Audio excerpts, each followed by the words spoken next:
Thomas Soto. Le vrai faux de l'info de la matinale, Jean-Philippe Ballas, bonjour. Bonjour Thomas, bonjour à tous. Ce matin, un homme en colère. Impunité, laxisme, les mots de Guillaume Pelletier, porte-parole des Républicains, qui dénonce le no man's land judiciaire français. C'était sur le plateau d'ITélé. Je pense à un exemple qui avait marqué nos compatriotes. Quand des gens du voyage font fermer une autoroute en la bloquant, la 1, ou en Isère, il n'y a pas si longtemps, aucune sanction, aucune procédure.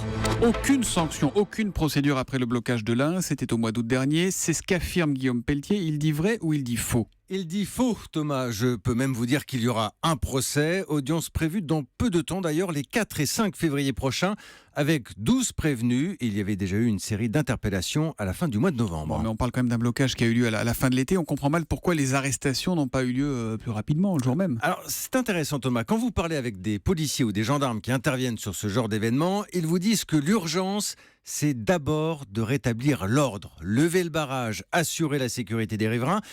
Ce n'est pas forcément le moment de se lancer dans un vaste coup de filet qui, en plus, pourrait jeter de l'huile sur le feu. Oui, mais alors ça veut dire quoi ? Qu'on laisse filer ? Le risque, c'est qu'il soit trop tard après, non ? Alors, je posais la question à un policier hier soir, justement. Le risque, surtout, dit-il, c'est de se précipiter. Parce que si vous arrêtez un groupe de personnes dans la confusion, sans éléments précis, il y a fort à parier que vous devrez les libérer quelques heures plus tard. Parce que oui, il faut un dossier solide pour la justice. Et comment on les réunit, ces éléments précis ? Alors, on a des photos, on a des traces ADN, parfois pour identifier formellement qui, par exemple, a mis le feu à une voiture, qui a cassé une vitrine, qui se cache derrière une cagoule. Alors, on est d'accord, c'est pas simple. Dans l'extrait, d'ailleurs, Guillaume Pelletier évoque aussi l'Isère, où des événements similaires à ceux de l'Ain ont eu lieu au mois d'octobre.